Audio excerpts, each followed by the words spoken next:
Hello everyone, welcome back to my channel. तो इस video में हम पढ़ने वाले हैं बीकॉम के फोर्थ सेमेस्टर की book issue in Indian commerce का chapter number 2, that is FDI मतलब फॉरेन डायरेक्ट इन्वेस्टमेंट के historical perspective and implication for Indian industry. जैसे कि हमने लास्ट चैप्टर में पढ़ा कि एफडीआई क्या है।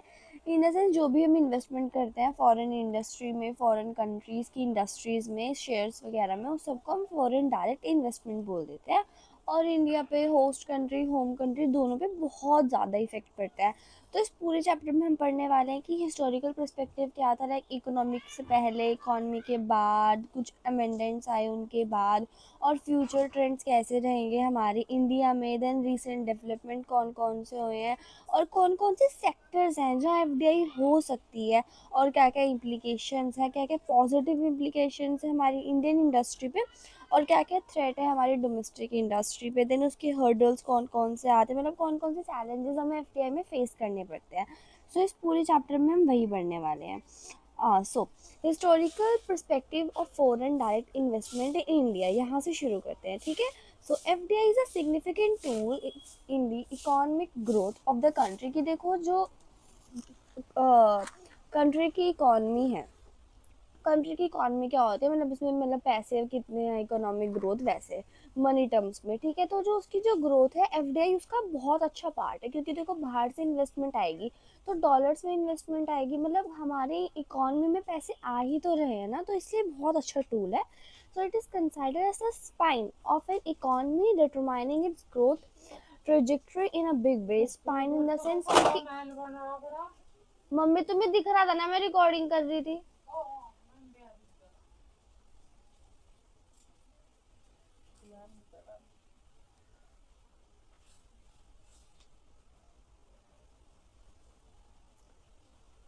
Then, it is considered as the spine of an economic determining its trajectory in a big way। कि देखो स्पाइन पता है क्या होता है, स्पाइन होता है एक बेस, एक मतलब स्ट्रेट बेस, कि मतलब बहुत प्यारा ही बेस है, कि मतलब बहुत ही स्ट्रॉन्ग बेस है, ऐसे बोल सकते हो आप। Then, the everyday scenario in India is currently witnessing a gradual shift with liberalized reform over past few years and an attractive investment climate making a positive impact on the inflow मतलब पैसे आ रहे हैं, तो मतलब positive impact आ रहा है, मतलब एक एट्रैक्टिव इन्वेस्टमेंट बन रहा है जो हमारा एफ डी आई है रिसेंटली। तो यहाँ पे हमारे कुछ पार्ट्स हैं, एक है हमारा before independence, after independence, post economic reform periods, then F I P B, then recent policy of initiative, ठीक है। तो पहला हमारा बिफोर इंडिपेंडेंस, कि इंडिपेंडेंस से पहले कैसा था। So the historical background of F D I in India track back with establishment of east India company. की देखो सबसे पहले क्या आया था, ईस्ट इंडिया कंपनी आई थी, देन ब्रिटिश कैपिटल आई थी इंडिया में कॉलोनियल एरा में ब्रिटेन से, देन उसके बाद जापानीज कंपनीज आई इंडियन मार्केट में, और यूके वगैरह ये सब आए, तो उन्होंने बहुत अच्छा हैंड ओवर दिया था। देन उसके बाद आफ्टर इंडिपेंडेंस, आफ्टर इंडिपेंडेंस के बाद एमएनसीज आने लगी। आफ्टर इंडिपेंडेंस जो issue relating to foreign capital operations of MNC gain attention of the policy makers, policy वगैरह बनने पड़ी। Then policy maker design the FTI policy which aim FTI as a medium acquiring advance technology and mobilise foreign exchange resources keeping in mind of national interest. ये देखो FDI policy आई जिसमें हमने क्या रखा है, एफडीआई को एक मीडियम रखा जिससे हमारी टेक्नोलॉजी आती रही और हमारे फॉरेन एक्सचेंज रिसोर्सेज आते रहे। देन उसके बाद they have a change in the FDI policy with the time as per economic political regimes। कि देखो पॉलिसी बना के छोड़ तो नहीं देते ना, उसमें अमेंडमेंट्स तो डालने पड़ते हैं, चेंजेस तो करने पड़ते हैं एज पर आपकी situation. Then the industrial policy of 1965 permitted MNC to venture technical collaboration in India, hence the government adopted a liberal policy by allowing more frequent equity. की देखो इंडस्ट्रियल पॉलिसी जो थी 1965 में, उन्होंने परमिट कर दिया था, मतलब मना कर दिया था। मतलब देखो प्रोहिबिटेड एंड परमिटेड दो चीज़ें होती है। प्रोहिबिटेड होता है जब प्रॉपर कैंसिलेशन आ जाता है, परमिटेड मतलब हल्का सा रोक टोक आ जाती है। तो वहाँ पे एमएनसी को यहाँ पे आने के लिए थोड़ा मना कर दिया था, बट जो गवर्नमेंट थी वहाँ पे उसने फिर लिबरल पॉलिसी आपको पता है ना, वो ट्रेड के लिए बनाई जाती है, 10th क्लास में पढ़ा था हमने। Then third one that is post economic reform periods. Post economic reform मतलब न्यू इकोनॉमिक रिफॉर्म पढ़े थे ना 12th क्लास में, उससे पहले नहीं नहीं उसके बाद में क्या था। मतलब ये पॉलिसी आई थी ना, मतलब इकोनॉमिक रिफॉर्म्स में 3 पॉलिसी आई थी, लिबरल आई थी और दो और आई थी। तो उसके बाद क्या रहा था? So the government of India introduce the macro economic stabilisation the structure adjustment programme with the help of World Bank and IMF in the critical phase of Indian economy. फिर जो गवर्नमेंट थी उन्होंने काफ़ी ज़्यादा मैक्रो इकोनॉमिक जो condition थी वो सब मार्केट में लेके आए, मतलब इकोनॉमी में लेके आए, जैसे कि वर्ल्ड बैंक, आईएमएफ, इन सब चीज़ों को। As a result these reforms India opens the door of FDI inflow, कि मतलब इतनी सारा पॉलिसी बनाई थी, लिबरलाइजेशन, ग्लोबलाइजेशन और एक और चीज़ थी जो न्यू इकोनॉमिक रिफॉर्म्स में आई थी। देन उसके बाद fourth one that is foreign investment promotion board, कि ये क्या है? Under the new foreign investment policy government of India constituted FIPB whose main function was to invite and facilitate foreign investment। कि देखो ये एक बोर्ड बनाया गया है जिसमें इसका मेन फंक्शन क्या है? फॉरेन इन्वेस्टमेंट को इनवाइट करना और उनके साथ ट्रांजेक्शन करना। देन उसके बाद इन जून 2017 गवर्नमेंट हैज़ अबॉलिश्ड FIPB, पर इन्होंने जून में 2017 में इसको अबॉलिश भी कर दिया था बहुत जल्दी। देन उसके बाद fifth one that is recent policy initiatives, मतलब रिसेंटली वाले क्या चल रहे हैं। So the ministry of home affairs has finally given the approval the proposal of allowing FDI in railways, कि मतलब रेलवेज में हम FDI कर सकते हैं। The cabinet committee on economic affair is expected to consider the proposal. Foreign investors can invent on the construction and maintenance railway projects and not in operation, से मतलब वो ऑपरेशन में इन्वॉल्व नहीं हो सकते बट वो प्रोजेक्ट में involve हो सकता है। तो उसके बाद मुझे तो नहीं लगता है ये आएगा, बट पढ़ लिया है हमने। तो उसके बाद trends of FDI in India, कि कौन कौन से ट्रेंड्स है जो इंडिया में चल रहे हैं। सो इन फाइनेंशियल ईयर 2021 सिंगापुर का इतना था, USA का इतना था, उसके पास 2 सोर्सिंग थे, FDI था, और मारुतिज, Netherlands, Mauritius and Netherlands and Switzerland, ये तो कुछ नहीं है। कंट्रीज एफडीआई इनफ्लोज कितना है? सिंगापुर का कितना, USA का, मॉरिशस का कितना है, नीदरलैंड का कितना है, स्विट्ज़रलैंड का कितना है। ये सब एक डाटा है, इसको पढ़ने की आई थिंक सो उतनी ज़रूरत नहीं है। Then top 5 sector receiving highest FDI inflow during इतना इतना, कि देखो सबसे ज़्यादा इनफ्लो में FDI से कहाँ है? देखो कंप्यूटर सॉफ्टवेयर एंड हार्डवेयर से है, सर्विस सेक्टर से है जिसमें finance, banking, insurance, R&D and non fine courier, tech testing and analysis and automobiles industry, trading, construction, इन सब चीज़ों से हमें बहुत ज़्यादा इनफ्लो आया है रिसेंट ईयर में 2021 एंड 2022 में।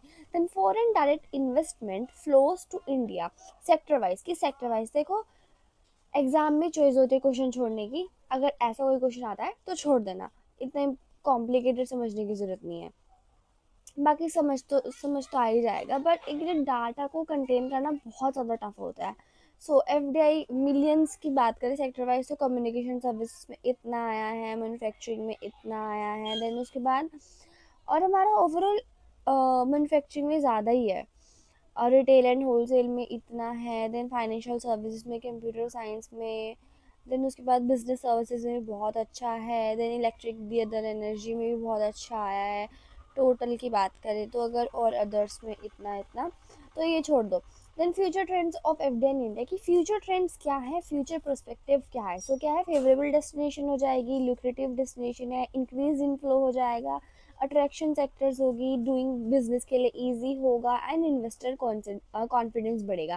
So favourable destination, India remain favourable destination for foreign investment despite, देखो पेंडेमिक आया था, उन सब अनसर्टेनिटीज के अलावा इंडिया एक बहुत ही प्यारी फेवरेबल जगह है, यहाँ पे around 44% of 12,000 global business heads in developed economies are planning to make first time in edition investment India, कि वो अपनी इंडिया में इन्वेस्टमेंट करने के लिए रेडी है। And लिक्रेटिव destination, several nations have found India a lucrative destination because its domestic market and not only for hub for export, कि सिर्फ एक्सपोर्ट करने का हब नहीं है बट कि यहाँ पे मार्केट भी बहुत अच्छी है, तो एक लुक्रेटिव है, मतलब ये अट्रैक्ट कर सकता है और ये चीज़ों को मैनेज कर सकता है। Then third one that is increase inflow, हमारा FDI आएगा तो हमारी इनफ्लो बढ़ जाएगा, जो कि 82 billion US dollars in financial, इतने से US डॉलर 82 से 83 भी हो गया है 2021 से लेके 2022 तक। देन अट्रैक्टिव सेक्टर्स, यहाँ पे अट्रैक्टिव सेक्टर्स हैं including fast moving consumer goods, IT, pharma, financial services, then ease of doing business की सपोर्टिव है, गवर्नमेंट पॉलिसी एकदम फेवर में आती है, देन इन्वेस्टर कॉन्फिडेंस, इन्वेस्टर का कॉन्फिडेंस बनता है, strong vaccination rate, recovery stimulus package, मतलब अगर कोई लॉस हो भी जाता है तो रिकवर हो जाते हैं। तो उसके बाद recent developments in FDI in India की रीसेंट डेवलपमेंट कौन कौन से हैं एफडीआई के इंडिया में। तो investment by Google, the year 2022 started a positive note with such a giant Google announcing investment कि गूगल ने अपनी इन्वेस्टमेंट करी है $1 बिलियन की Indian telecom company Bharat Airtel में। Then it includes equity investment आए हैं, देन उसके बाद बहुत सारे डॉलर्स भी आए हैं और नेटवर्क्स वगैरह। फिर उसके बाद नेक्स्ट है Canada's pension fund investment board, CPPI भी इंक्रीज, इन्होंने अपनी इन्वेस्टमेंट बढ़ाई है ई कॉमर्स से ई टेक के बीच में एंड इंफ्रास्ट्रक्चर के बीच में, एंड इनके भी काफ़ी ज़्यादा डॉलर्स आए हैं कम्युनिकेशन में एंड यस इतना ही है। देन उसके बाद इन्वेस्टमेंट इन इंश्योरेंस सेक्टर जो generally become the first foreign insurer to get majority, इस फर्स्ट इंश्योरर जिसने मेजॉरिटी लिया है इंडिया स्टेक के on the behalf of India stake, then it is the first after India pass insurance amendments. तो उसके बाद Genwork health completed the second round of funding, का second round complete हुआ है जिसकी फंडिंग है $7.44 million through its funding arm, उसके funding arm से ही इसमें विप्रो जी रिवेलेंस ये सब चीज़ें हैं। Then major sectors for foreign direct investment की एफडीआई के मेजर सेक्टर्स कौन कौन से हैं कि मतलब कहाँ कहाँ पे हो सकती है। सो during 2014 and 16 India received most FDI from Mauritius, Singapore, Netherlands, Japan, US. Government of India introduced Make in India initiative. जो गवर्नमेंट इन्होंने 25 सितंबर 2014 को मेक इन इंडिया इनिशिएटिव भी चलाया था, जिसकी पॉलिसी में थी 25 सेक्टर हुए थे रिलीज्ड। देन उसके बाद some of the following are major sectors, और कुछ उनमें से कुछ मेजर सेक्टर्स थे एफडीआई के। तो क्या क्या है, infrastructure, so 100% FDI under automobile route is allowed a constructive centre of cities and township, कि सिटीज़ आ रही हैं, टाउनशिप आ रही है। तो उसके बाद government of India has invested USD 1 trillion on infrastructure, कुछ गवर्नमेंट थी इंडिया की उन्होंने भी 1 ट्रिलियन इंफ्रास्ट्रक्चर में डोनेट करा था। देन उसके बाद जिसका 40% तो प्राइवेट भी था। तो उसके बाद automotive, India seventh large manufacture of vehicle of the world, then India जो सेवन्थ लार्जेस्ट मैन्युफैक्चर है व्हीकल का। देन उसके बाद 100% FDI is allowed in automotive, यहाँ पे भी 100% एफडीआई करी है। देन उसके बाद pharmaceuticals, India pharmaceutical market in third largest है इन टर्म्स ऑफ वॉल्यूम्स कितनी है, एंड 13 लार्जेस्ट है कि उसकी वैल्यू कितनी है। देन एफडीआई जो है अलाउ करता है सेक्टर को, इंडियन फार्मेसी है वो भी ग्रोथ हो रही है उसकी भी। देन सर्विस सेक्टर जिसमें banking, insurance, outsourcing, resource development, career, ये सब चीज़ें आ रही हैं। उसके बाद chemicals, auto under automotive route 100% FDI is allowed in chemical sector, यहाँ पे भी है, यहाँ पे सारे केमिकल्स का होता है। एंड देन एक्सेप्ट कुछ नहीं होता है जैसे कि हाइड्रोनिक एसिड, फोसिजन और डेरिवेटिव्स डेरिवेटिव्स और the share of Indian global speciality chemical industry expected, जो भी हमने ये भी एक्सपेक्ट करा है कि 2010 इतना इंक्रीज हो जाएगा, 2.8 से 6-7% हो जाएगा। तो इस बार टेक्सटाइल, टेक्सटाइल में बहुत सिग्निफिकेंट कंट्रीब्यूशन है जिसमें हम एक्सपोर्ट ही करते हैं। And up to 100% FDI is permitted under automotive route, और permitted भी है कुछ चीज़ें। Then airline 100% foreign direct investment is allowed as schedule और रिलेशन एयर ट्रांसपोर्ट, कि यहाँ पे भी 100% फॉरेन डायरेक्ट इन्वेस्टमेंट मानी गई है। Then coal and lignite mining 100% FDI under automotive route has allowed, ये भी अलाउ करा हुआ है। देन ये बाकी रहने दो। Then implications for Indian industry, Indian industry के लिए क्या क्या इम्प्लीकेशंस हैं। So foreign direct investment is a prime source of non डेप्ट फाइनेंशियल रिसोर्सेज, कि देखो नॉन डेप्ट फाइनेंशियल रिसोर्सेज है क्योंकि वो इन्वेस्टमेंट कर रहे हैं, क्योंकि देन उसके बाद growth of India platform critical driver, then foreign investment can invest in India avail the benefits, वो कर सकते हैं, उनमें बेनिफिट्स मिलेंगे जैसे कि लोअर वेजेस, स्पेशल इन्वेंट होंगे, प्रिविलेज मिलेंगे लाइक टैक्स एग्जेम्पशंस हैं। देन जो एफडीआई है वो फॉरेन कैपिटल लाएगा, टेक्निकल लाएगा, स्किल्स लाएगा होस्ट कंट्री में, और फेवरेबल पॉलिसी भी है गवर्नमेंट की। देन उसके बाद in recent year many initiatives are taken by government, और काफ़ी ज़्यादा इनिशिएटिव भी गवर्नमेंट ने लिए हैं। इट इंक्लूड FDI नॉर्म्स को रिलैक्स करना सेक्टर्स में, defences, PSU, refineries, telecom, power exchange, ये सब चीज़ें। Then market size, according to department of industrial policy and promotion, the total FDI investment in India during 2017 में अप्रैल सितंबर से लेके USD 33.75 बिलियन थी, जो कि दिखाता है कि गवर्नमेंट ने कितना एफर्ट करा है ये सब चीज़ें। देन टेलीकॉम कम्युनिकेशन एंड जो टेलीकॉम है वो भी उनका इन्फ्लो इतना हुआ है, सॉफ्टवेयर हार्डवेयर का इन्फ्लो इतना हुआ है, एंड हमारा सर्विसेज का इन्फ्लो 2.92 बिलियन हुआ है। देन ड्यूरिंग द अप्रैल इतना इतना रहा है। द इंडियन इम्पैक्ट इन्वेस्टमेंट में भी grow 25% annually USD to 40 billion from USD by 4 billion 2025, मतलब वो इंक्रीज हो जाएगा 4 बिलियन से। देन उसके बाद इन्वेस्टमेंट डेवलपमेंट इन FDI, क्या क्या इन्वेस्टमेंट है या फिर डेवलपमेंट हम बोल सकते हैं FDI में। So India has become the fastest growing investment hub for foreign investment 2016, led by an increase investment in real estate infrastructure sector from Canada. कि बाय द 2016 में हमारी कनाडा से रियल एस्टेट और इंफ्रास्ट्रक्चर में बहुत ज़्यादा investment मिली है। तो let's see. So some of the latest significant FDI announcement as follow, कौन कौन सी अभी हमें रिसेंटली हमें मिली है। So first is Japanese investing company, जो Japanese investing companies include Moscow, टोडोकोई एंड टोपरी मुरक्कम साइन द मेमोरेंडम अंडरस्टैंडिंग, ये सब चीज़ें। देन इन्वेस्टमेंट फ्रॉम सिंगापुर से भी आई है, स्टेक आया है वहाँ से 100,000 करोड़ का। देन उसके बाद hospital chain around 5,000 of beds. Then investment by France से आई है, एनर्जी फर्म्स आई हैं and Dubai based private equity PR।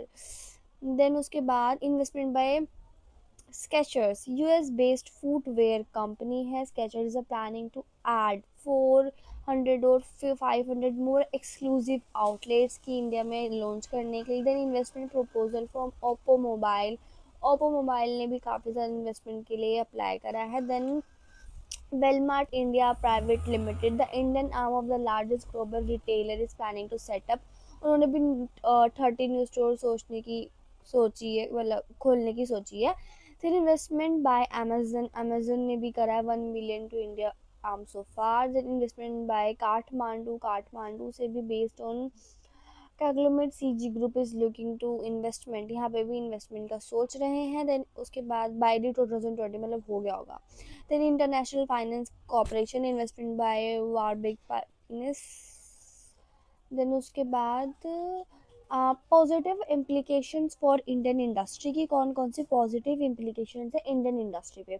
सो हमें कैपिटल मिलेगी, चीपर प्रोजेक्ट होंगे, न्यू वर्क प्लेस खुलेंगे, न्यू टेक्नोलॉजी आएगी, फॉरेन मार्केट में मैसेज कर सकते हैं, इकोनॉमिक स्ट्रक्चर बढ़ेगा, growing in effect improvement business environment, clean technology, increase wages, ये सब चीज़ें। Then first is provide capital, FDI bring additional capital, हमारी कंपनी में हमारी कंट्री में एडिशनल कैपिटल आएगी। तो उसके बाद growth and development, otherwise it is generally missing the host country. The long term capital invested, जो लॉन्ग टर्म कैपिटल आएगी, जो ग्रोथ बढ़ेगी हमारी। Then cheaper and better project, then FDI promote better and often cheaper infrastructure than for FDI, for investor are usually able to provide fund, है वो fund भी मिल सकते हैं हमें। then उसके बाद third one, that create new work place, FDI help to generate new work place in the host country, जो उनकी होस्ट कंट्री होगी वहाँ पे न्यू वर्क प्लेस आएंगे, जो FDI होगा उसमें न्यू कल्चर आएगा, टेक्निकल आएगी। देन उसके बाद अवेलेबिलिटी ऑफ न्यू टेक्नोलॉजी, वो न्यू टेक्नोलॉजी लाएंगे, वो आ रहे हैं तो टेक्नोलॉजी भी तो साथ लेकर आ रहे हैं ना, क्योंकि इन्वेस्टमेंट करने वाले हैं तो बहुत ज़्यादा पार्टिसिपेट करना पड़ेगा। Then FDI bring updated and latest technology host country में लाएंगे। देन उसके बाद उन्हें बेनिफिट मिलेगा, क्वांटिटी क्वालिटी दोनों में मिलेगा। एसेस टू फॉरेन मार्केट, हमें फॉरेन मार्केट का एसेस भी मिल जाएगा क्योंकि वे यहाँ आ रहे हैं। देन विद कॉन्टेक्ट्स बढ़ जाएंगे हमारे। Then change in economic structure, FDI bring foreign business cooperation the host country, it can assist to change economic structure, हमारा इकोनॉमिक स्ट्रक्चर बढ़ जाएगा, जो भी टारगेट कंपनी होगी और न्यू कंपनीज आएगी, गुड इकोनॉमिक स्ट्रैटेजी होगी। देन उसके बाद crowding in effect the foreign business cooperation under FDI bring additional investor to the target country, and वो अपने सब कॉन्ट्रैक्ट से एडिशनल टारगेट्स भी ला सकते हैं, मतलब अभी एक को देख के दूसरा भी इन्वेस्ट कर सकता है। देन क्लीन टेक्नोलॉजीज, हाँ नहीं, improve in business environment, foreign direct investment improve business environment, host country हमारा बिजनेस इन्वायरमेंट बहुत अच्छा होगा, एथिकल बिजनेस प्रैक्टिसेस होंगी। तो उसके बाद clean technologies, foreign FTI promote clean and green technology, clean and green technology आएगा जो कि इम्प्रूव होगा इन्वायरमेंट कंडीशन और पॉल्यूशन रिड्यूस हो जाएगा।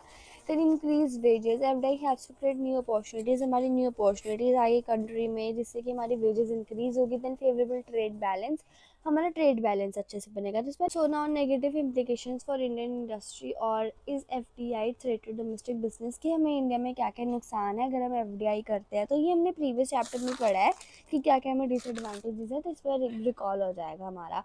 So harmful to local companies, crowding out effect, lead to unemployment, increase imports, high growth of wages, stress on BOP. Harmful to local companies, foreign business corporation may purchase a local company in order to shut it down and create monopoly, कि उसको बंद करने के लिए वो वहाँ की local company खरीद लेंगे और अपनी मोनोपोली स्टार्ट कर देंगे। Then crowding